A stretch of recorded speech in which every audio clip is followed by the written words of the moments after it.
Muito boa tarde a todos. Queria, na pessoa do Sr. Professor Dominguinhos, agradecer o convite para aqui estar, cumprimentar os meus colegas de mesa, cumprimentar todos os presentes, permitam uma nota muito particular aos estudantes, que no fundo são a razão de ser da casa, mas todos, e também foi muito gratificante encontrar aqui pessoas que já não vi há muito tempo. O tema que hoje aqui nos traz, no fundo, falarmos da segurança social e da crise, eu entendi que o contributo que poderia trazer a este debate era falar sobre a origem da crise. Confesso que nem estava propriamente a pensar começar por aqui, mas face às intervenções anteriores, resolvi mudar o objetivo da minha intervenção. Então o que eu pretenderei com a minha intervenção, espero consegui-lo, é combater, e uma vez que estamos numa instituição de ensino superior onde se procura fundamentalmente a verdade, é esse o objetivo da ciência, é o objetivo do ensino, é a procura da verdade, então resolvi alterar o objetivo da minha intervenção, que passa a ser o seguinte: combater duas mentiras que têm sido repetidas e reiteradas na sociedade portuguesa, que são as seguintes. A primeira, já foi aqui focada en passant pela doutora Raquel Varela, a de que os portugueses andaram a gastar acima das suas possibilidades. É mentira. E a segunda, que também é mentira, é que não há alternativa à austeridade. Há, de facto, algo muito insidioso e negativo na sociedade portuguesa, que é a ideia de que, como os portugueses andaram a gastar acima das suas possibilidades, o que é mentira, agora têm que expiar os seus pecados através de uma austeridade, ou seja, vão pagar e expiar com austeridade os pecados que não cometeram. E então, qual é a origem da situação a que chegamos? A crise, enfim, pode ser abordada de muitas formas, mas em particular numa escola de ciências e de economia, é importante que nos foquemos nas duas vertentes macroeconómicas mais fortes da crise, que são a dívida pública, que é gigantesca, como sabemos, e a dívida privada, que também é, como hoje se diz, colossal. Ora, quer uma, quer outra, tem origem não no facto dos portugueses terem andado a gastar acima das suas possibilidades, mas fundamentalmente num fenómeno que eu tenho combatido militantemente, como penso que alguns saberão, ou talvez a maioria, que é a questão da corrupção. A primeira questão que eu gostava de focar é: entendo corrupção, por uma questão metodológica nesta conversa que vamos aqui ter, como utilização de um poder delegado em benefício do próprio ou do seu grupo ou dos seus amigos. E, de facto, nos últimos anos, quer na administração central, quer na administração local, tem havido um conjunto de atores, na política e na administração, corruptos, não tínhamos medo das palavras, na medida em que estão nos locais para garantirem que parte dos recursos de todos vão para determinados grupos económicos. Isso chama-se justamente corrupção, a partir do momento em que eles estão a usar um poder que lhes foi delegado pelo povo, para benefício, não do povo, mas dos grupos a que estão ligados.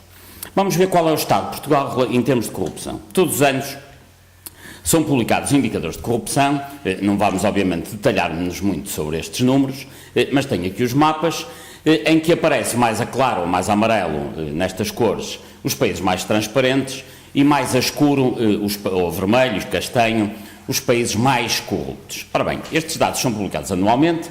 Estes, muito concretamente, são de dezembro de 2012 e dizem respeito a um indicador sintético produzido em 2012 a partir de um conjunto de outros indicadores, que são 13, enfim, isso é uma questão metodológica, que resultam da análise de corrupção feita do exterior para país a país. Ou seja, estes indicadores não têm nada a ver com a opinião pública portuguesa, nada disto é produzido em Portugal. Igualmente para todos os países. O que quer dizer, e vamos falar de Portugal, que é isto que nos interessa, deixando apenas como curiosidade que os países mais transparentes é a Noruega, a Dinamarca, a Suécia, a Austrália, penso que isto não constituirá novidade, e os menos transparentes são mais corruptos, é Somália, o Afeganistão, a Angola, penso que isto não trará propriamente surpresa a ninguém. E Portugal, que é isso que aqui nos traz. Portugal, em dezembro de 2012, ocupava a 33ª posição. 33ª posição, em 178 países analisados, parece ser uma boa notícia. Estamos melhor que a Somália, estamos melhor que a Angola, enfim, estamos melhor que muitos outros países, mas a boa notícia que tinha para hoje acaba por aqui. Estas são as únicas boas notícias que hoje lhes trago. Em termos do que é a Europa clássica, incluindo já alguns países de leste, enfim, a Europa tal como hoje a conhecemos, atrás de Portugal, em termos do que são os indicadores de corrupção, temos a Grécia e a Itália. A Grécia com a administração desestruturada que todos conhecem, e a Itália que tem ainda hoje uma grande influência das redes mafiosas sobre a própria administração. Por isso, em termos europeus, é esta a nossa posição, e é uma análise que não tem nada a ver nem com partidos de direita nem de esquerda, nem com liberais nem com socialistas, é uma análise feita por entidades internacionais que analisam Portugal no contexto das nações. E por isso, somos o 33º, atrás de nós estão alguns países de leste, nomeadamente aqueles que têm aquelas máfias mais esquisitas, Itália e a Grécia. Os desorganizados dos gregos e os mafiosos dos italianos. É esta a nossa posição. E dir-se-á, bom, e como é que isto tem evoluído nos últimos tempos?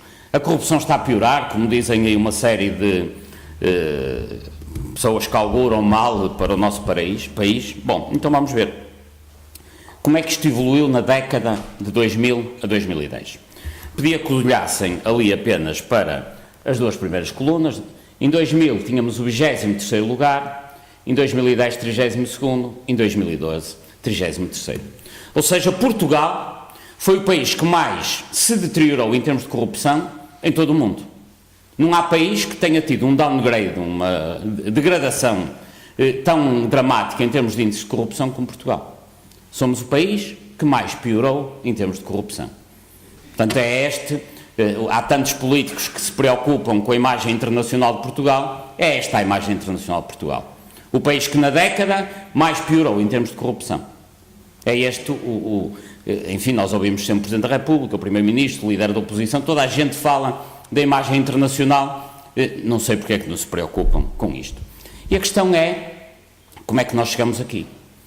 E eu recordo, nomeadamente àqueles que já não são tão novos, que no programa do Movimento das Forças Armadas, na primeira página do programa do Movimento das Forças Armadas, uma das medidas imediatas a concretizar a quando do golpe de 25 de Abril eram medidas de combate eficaz à corrupção. Portanto, havia uma série de medidas imediatas, depois havia medidas de médio prazo, longo prazo, curto, médio e longo prazo, desculpem. Mas nas imediatas, uma delas era o combate à corrupção. É evidente que passados 39 anos, não só não houve combate à corrupção, como não houve combate eficaz à corrupção, como o regime se organizou por forma a fomentar a corrupção. Qual é o principal instrumento de fomento à corrupção? É o Orçamento de Estado. O Orçamento de Estado é o primeiro dos instrumentos de fomento da corrupção. Todos os anos, o Estado português, enfim, não falarei aqui da Segurança Social, que são outras contas, igualmente importantes, mas o Estado tem um orçamento que lhe leva a despesas correntes um pouco superiores a 70 mil milhões de euros, dos quais 6 a 7% são canalizados pela via da corrupção para 5 ou 6 grupos económicos. 6 a 7%. Como já passarei a explicar, e até lembrando-lhes, casos de corrupção em Portugal não são propriamente surpresa.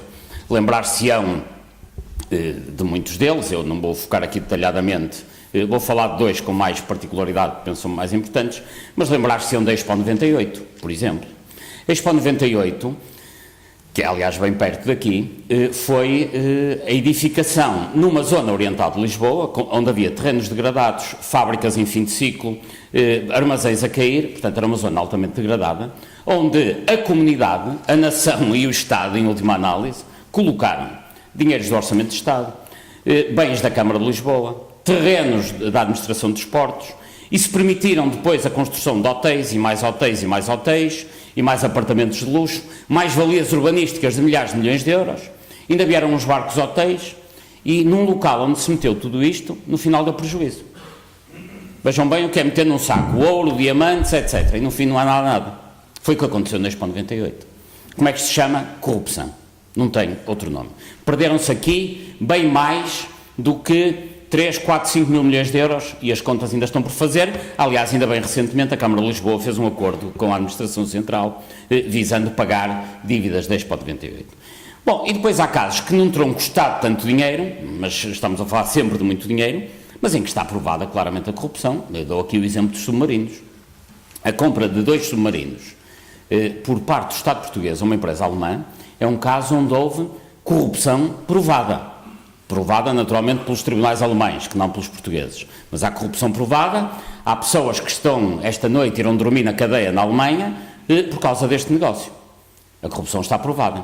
E lembram-se depois do BPP, e lembram-se do Euro 2004, recordam-se do Euro 2004, que também foi a construção de 10 estádios, custaram, enfim, um pouco mais de 100 milhões de euros, mas isso foi a parte barata. Porque muito mais caro que isso foi as acessibilidades feitas nas imediações do estádio. E muito mais do que isto, representaram as mais-valias urbanísticas que se permitiram a uma série de promotores imobiliários por via de mecanismos de corrupção. E lembrar-se-ão que também houve aí um processo jurídico, que foi o apito dourado, que inicialmente era um caso de metro do Porto, promoção imobiliária, construção, estádios, árbitros, prostitutas, etc. Também se recordarão, com o tempo o processo foi sendo seccionado e uma série de partes foram arquivadas. Porquê? Porque havia muita gente envolvida no processo, e nomeadamente questões ligadas ao financiamento partidário, nomeadamente dos mais partidos. E como foram limpando o processo, no final ficaram os pobres dos árbitros e das prostitutas, uma vez que todo o processo restante tinha desaparecido. Ou seja, a parte mais limpa do processo era a dos árbitros e das prostitutas. Como sabem também, depois isso não deu absolutamente nada, como é, aliás, costume nos processos de corrupção em Portugal. E etc, etc. Há, no entanto, dois casos que eu gostava de lhes falar, com algum detalhe mais, quer pela sua dimensão económica e quer pela relação que isto tem com o próprio regime. O primeiro é o caso do BPN. O caso do BPN é um caso que irá custar aos portugueses cerca de 6 a 7 mil milhões de euros, as contas ainda não estão feitas, mas poderão ser de 6 a 7 mil milhões de euros, mas conta-se em 5 minutos, infelizmente. É tão simples que se conta em 5 minutos. O BPN é um banco que foi criado por um conjunto de indivíduos que, curiosamente, quase nenhum percebia nada de bancos, havia esse pequeno detalhe, mas fizeram um banco. E à volta do banco fizeram 250 e tal empresas, quase 300 empresas, na medida em que umas abriram e outras foram fechando. E essas empresas podiam se dividir em 3 grupos. Faziam parte do grupo SLN, que era o detentor do BPN. Um primeiro grupo eram empresas que funcionavam bem, eram bem geridas e davam lucro. Ainda hoje dão lucro, aliás, porque ficaram com os mesmos proprietários de sempre. Depois havia um segundo grupo, que era constituído por empresas que, ou por questões de má gestão ou de condicionantes do mercado, davam prejuízo, mas não havia problema nenhum porque colocava-se o passivo no BPN. E depois havia um terceiro grupo de empresas que foram constituídas para dar prejuízo, geridas de forma danosa e dolosa, e o objetivo daquelas empresas era dar o maior prejuízo possível. Ou seja, os bons gestores naquelas empresas eram os que conseguiam maiores prejuízos. E onde é que metiam os prejuízos? Parqueavam-nos no BPN. Até que há um dia negro na sociedade portuguesa, que em novembro de 2008, em que o Estado português resolve nacionalizar o BPN, deixando todas as empresas da SLN de lado. Ficaram com todos os passivos e deixaram todos os ativos. Isto parece impossível, mas fez-se em 2008 em Portugal. O que é que ficou de um lado? Do lado bom da SLN, que até mudaram o nome rapidamente, agora chama-se Galilei, ficaram os grandes negócios. O maior negócio imobiliário em curso em Portugal, neste momento, é na Lagoa dos Salgados, nos Salgados, no Algarve. Quem é o proprietário? A Galilei. A maior fábrica de castanhos do mundo é no Caixão, a quem pertence? À Galilei. Os maiores negócios imobiliários em curso em Lisboa pertencem a quem? À Galilei. O sistema de informação de emergência da Cruz Vermelha, INEM, etc., chama-se Ciresp, já terão ouvido falar, pertence a quem? À Galilei. Ou seja, aquele grupo, é evidente, conseguiram alienar todos os prejuízos, cá com todos os ativos, e então tem hoje um grupo pujante, dos mais pujantes em Portugal. Bom, qual é a curiosidade? É que os donos são os mesmos.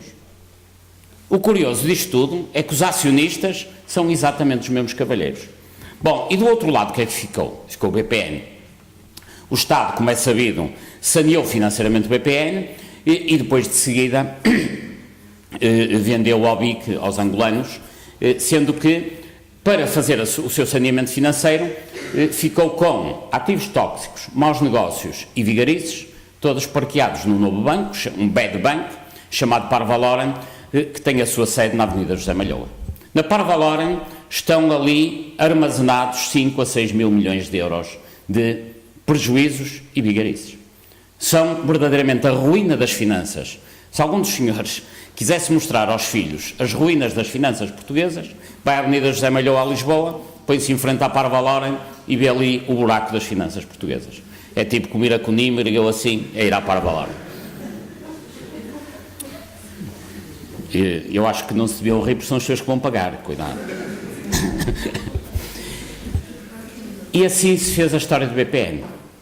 Só mais um segundo sobre o BPN.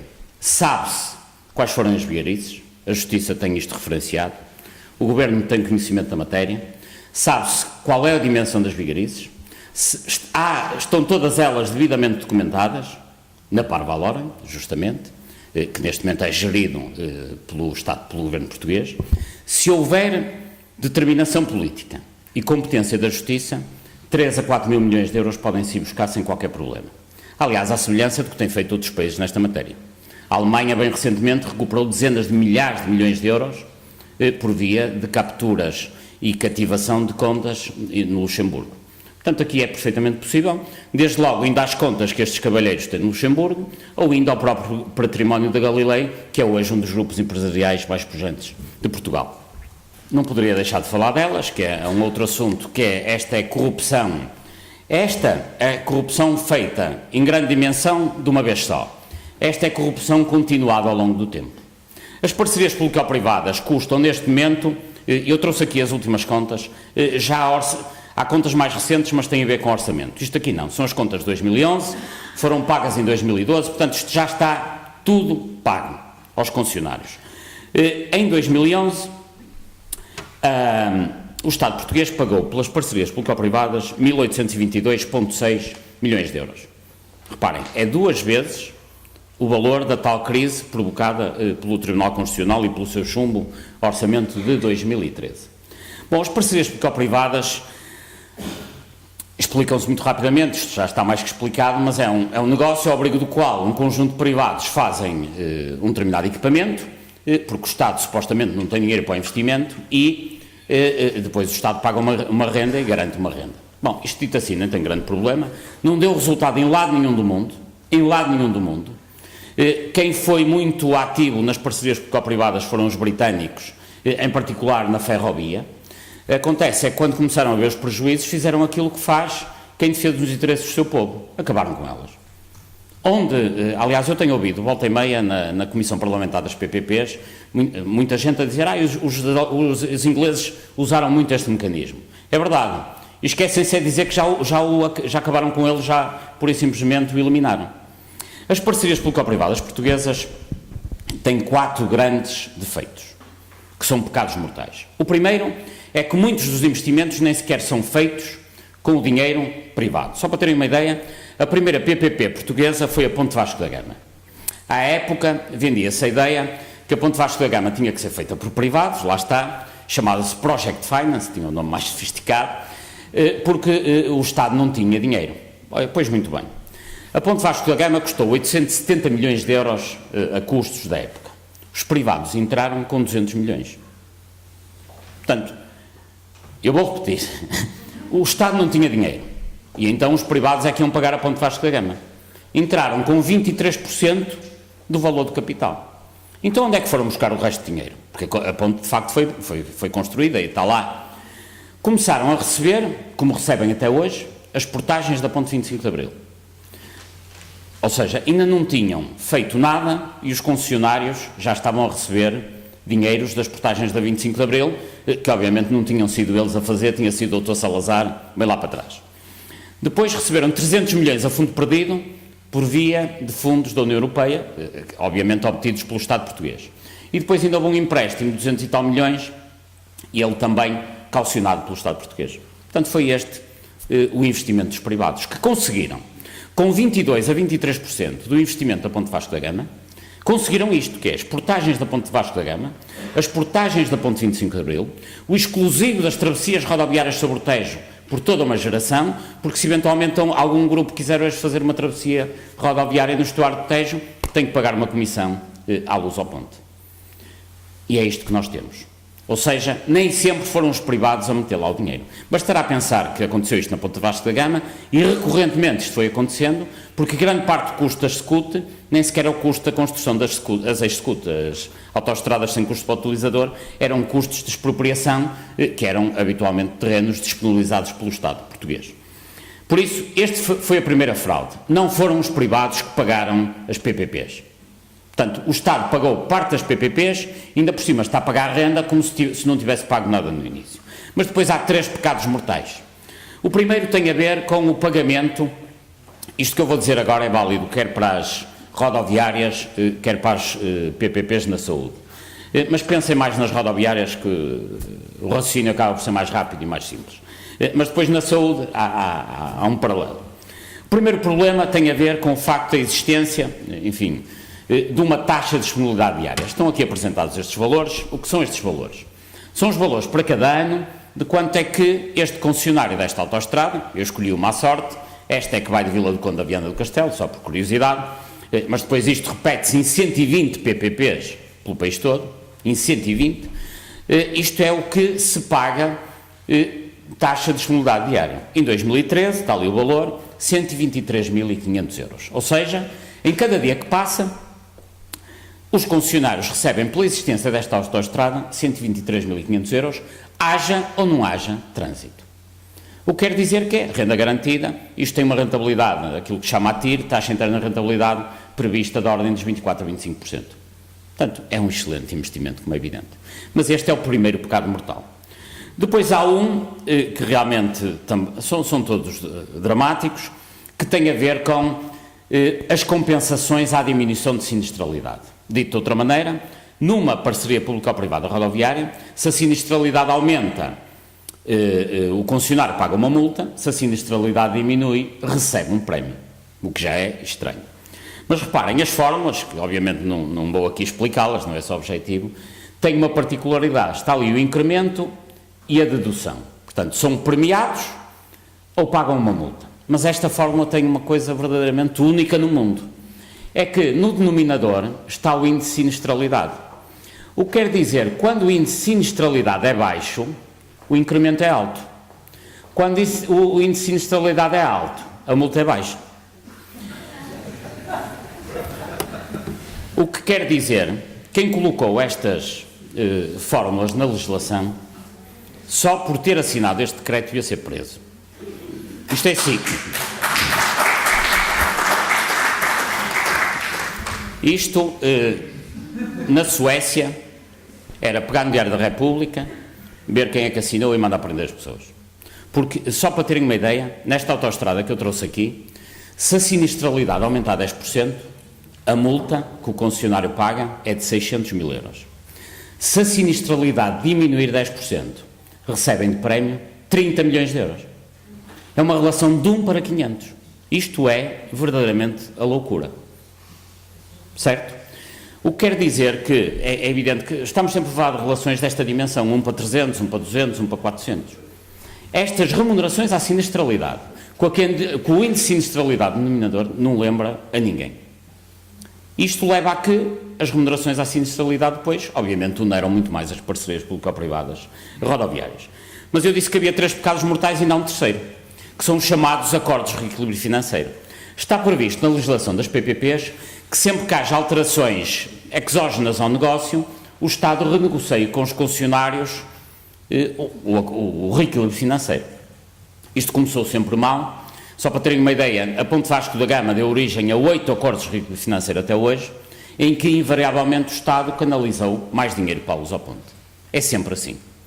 Bom, quanto é que isto custou em 2011? Últimas contas, vou-lhes mostrar as parcerias público-privadas em 2011. Enfim, este quadro peço que se concentrem aqui, custo corrente 799. Ou seja, isto era o que devia ter sido pago em parcerias público-privadas rodoviárias em 2011. Pois a estes 799 houve um desvio de 877. O desvio foi maior que o custo. Ou seja, o Estado deveria ter pago pelas parcerias público-privadas rodoviárias 877 milhões de euros e pagou, 799 e pagou 1.700 milhões. O que o Estado pagou a mais em 2011 pelas PPPs é equivalente ao rombo no orçamento de 2013 decorrente do chumbo do Tribunal Constitucional. É mais ou menos equivalente. Eu vou repetir. O que o Estado português pagou a mais nas PPPs em 2012 é equivalente ao buraco que existe neste momento no orçamento por causa do chumbo do Tribunal Constitucional. E estão a ver a discussão toda que tem dado a história do chumbo do Tribunal Constitucional e penso que nunca ninguém tinha ouvido falar nesta grande preocupação em ter dado uma gorjeta de 877 milhões de euros às PPPs em 2011. Bom, e vão-me perguntar como é que isto é possível. Bom, é possível porque a sede da política em Portugal transformou-se numa grande central de negócios ao serviço em particular destes negócios. Só para terem uma ideia, quem é que inventou a Lusoponte, quem é que a concebeu enquanto governante, no governo do professor Cavaco Silva? Joaquim Ferreira do Amaral. Pensou a Lusoponte, assim o fez, assim o pensou, assim o fez, tipo Deus quer, o homem sonha, ao nasce, a ponte está lá e toca a dar dinheiro à Lusoponte à pasada. Quem é hoje o presidente da Lusoponte? Joaquim Ferreira do Amaral. Passados estes anos, este ex-ministro está na Lusoponte a receber aquilo que tinha semeado enquanto governante. Bom, mas atenção que não foi só ele, nomeadamente nas PPPs, e vamos ficar por aqui. Quem é que veio a seguir a Cavaco Silva? António Guterres, recordam-se. O Ministro das Obras Públicas de António Guterres, de referência, era Jorge Coelho. Para onde é que ele foi? Para a Mota-Engil. E foi Presidente Executivo até há bem poucos dias. E que é exatamente a empresa que mais detém parcerias público-privadas rodoviárias. Bom, e depois a seguir, quem é que veio? José Manuel Durão Barroso com o seu Ministro das Obras Públicas, Luís Valente Oliveira. Já estão a adivinhar que Luís Valente Oliveira também está nas parcerias público-privadas, exatamente na mesma Mota-Engil, etc, etc, etc. Os níveis de promiscuidade entre a política e os negócios chegaram a este ponto que fazem com que uma série de agentes, ora no governo, ora na administração, ora nas empresas, tenham um único objetivo, que é trabalhar no sentido de pegar nos recursos portugueses e canalizá-los para estes grupos económicos.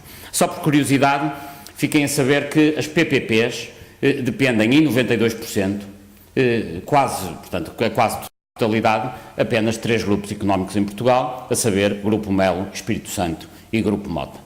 O Sr. Vasco Melo, Ricardo Espírito Santo e António Mota, sozinhos e com as suas famílias e grupos, recebem 92% do valor das PPPs.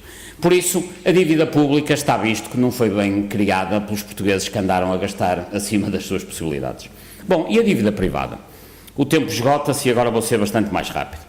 A dívida privada faz-se com notícias destas que temos visto, faz-se com a corrupção nas autarquias locais. Sempre que ouvem falar de corrupção nas autarquias locais, ouvem seguramente a falar de urbanismo. Parque Mayer é urbanismo, em Lisboa, Val do Galante na Figueira da Foz é urbanismo, Ambrósio em Gondomar é urbanismo, isto aqui em Alfena, em Valongo, é urbanismo. Sempre que se ouve falar em autarquias locais, ouve-se falar sempre que se ouve falar em corrupção nas autarquias locais, ouve-se falar de questões de urbanismo. Porquê? Porque é corrupção no maior peso e aqui convidava-vos a fazer um pequeno exercício que é, para que é que deve servir o urbanismo numa Câmara Municipal? Deve ter 3 missões estratégicas muito bem definidas, tal como estão, aliás, definidas na lei portuguesa, que é planear o território em função do interesse coletivo, depois licenciar em função do que foi planeado e, finalmente, fiscalizar que tudo corre como se planeou e licenciou. Dito assim é limpinho e nas leis em Portugal é assim que está. Portanto, uma Câmara, através dos seus presidentes de Câmara e dos seus vereadores de urbanismo, devia planear onde é que se fazem os equipamentos, onde é que se fazem os jardins, etc. Depois, em função de uma boa organização, que normalmente está refletida num plano diretor municipal, licenciar aquilo que os promotores queiram desenvolver e, finalmente, fiscalizar que as coisas assim correm. Infelizmente, isto não acontece em quase lado nenhum. Então, o que é que acontece em quase toda a parte? Os promotores imobiliários ligados à vida política, e nomeadamente aqueles que financiam os partidos, ao ponto de muitas vezes escolherem o próprio Presidente da Câmara, vão comprando terrenos agrícolas, em reserva agrícola, em reserva ecológica, em zonas onde não se pode construir, e conseguem depois, com alvarás na Câmara, alvarás de loteamento, licenças de construção, construir onde antes não se construía. É o que aconteceu aqui neste caso. Houve um cavalheiro, promotor imobiliário, comprou uns terrenos que valiam 4 milhões de euros, e depois conseguiu um alvará de loteamento para aquela zona e os terrenos passaram a valer 20 milhões de euros. Bom, a particularidade deste senhor é que conseguiu fazer isto tudo em meia hora, portanto foi bastante rápido. Mas em meia hora e meio ano o problema é basicamente o mesmo. E o que é verdade é que ele, quando comprou os terrenos, eles valiam 4 milhões de euros. E ao fim de meia hora, quando os vendeu, eles valiam 20 milhões de euros. Portanto, o problema não está no preço. O problema é que ele teve acesso a um documento da Câmara que ninguém mais teria tido porque tinha capacidade de influência, neste caso sobre a Câmara de Valongo. O problema aqui, deste negócio, é que com estas valorizações, depois 3 coisas podem acontecer. A primeira, bom, antes disso até permitam-me o seguinte pensamento. Quando se conseguem valorizar ativos à ordem dos 500, 600, 700, 1000%, está-se a entrar num tipo de negócio que em Portugal só tem 2 facetas, que é o tráfico de droga e o tráfico de solos, que é o urbanismo. O que quer dizer que também aqui se criam aquele tipo de mecanismos próprios do tráfico de droga nos grossistas. Portanto, o mesmo tipo de máfias que existem na venda de droga, existem na venda e na compra e na aquisição de solos. Com agravante no urbanismo, que no momento em que alguém apresenta um alvará de loteamento ou uma licença de construção, tem não só um documento que lhe atesta o ganho económico naquele negócio, como ainda por cima tem uma amnistia. É que tornou legal a vigarice. Os traficantes de droga nem isso conseguem. Podem sempre ser apanhados mais dia menos dia. Não, estes que traficam solos conseguem valorizar 600% e dizer não tenho aqui um documento, já ninguém me pode prender.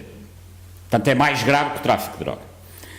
E é mais grave porque toma conta do poder local democrático, que é pouco democrático exatamente por isto.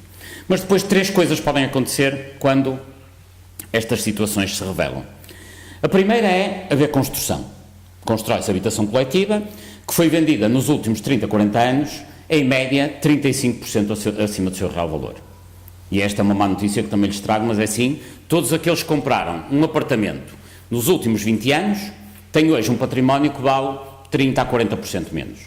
Aliás, reparem que quem tem casas sabe que hoje a sua casa tem 3 valores, que é o seu valor real, que não sabe muito bem qual é, o seu valor bancário e o seu valor fiscal, em função do IMI.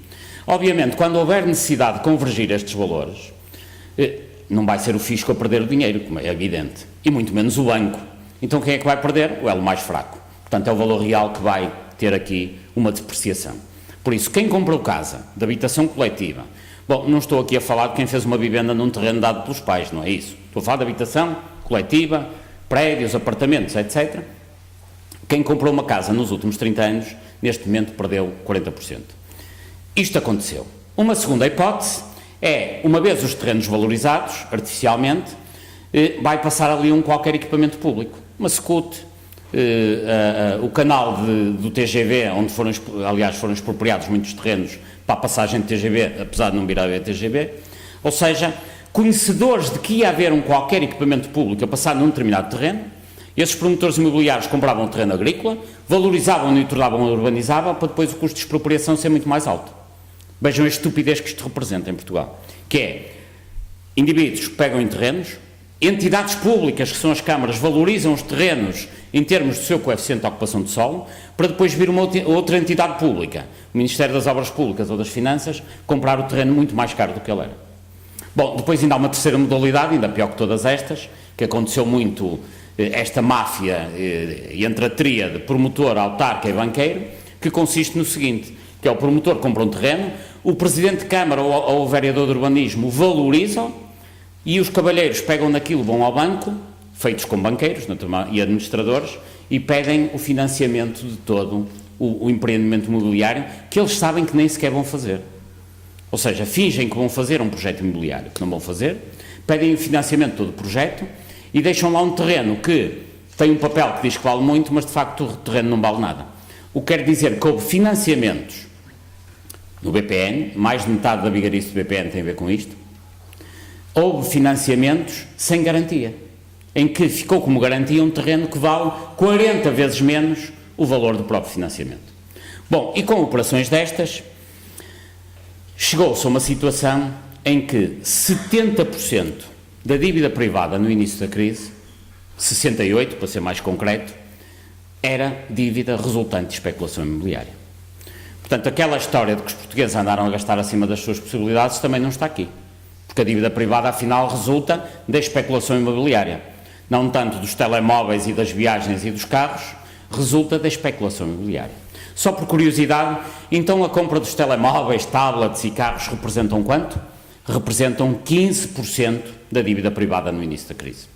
Portanto, se alguém ainda na sala está com remorsos de ter andado a gastar acima das suas possibilidades, só tem que ter remorsos de 15% do valor de metade da crise.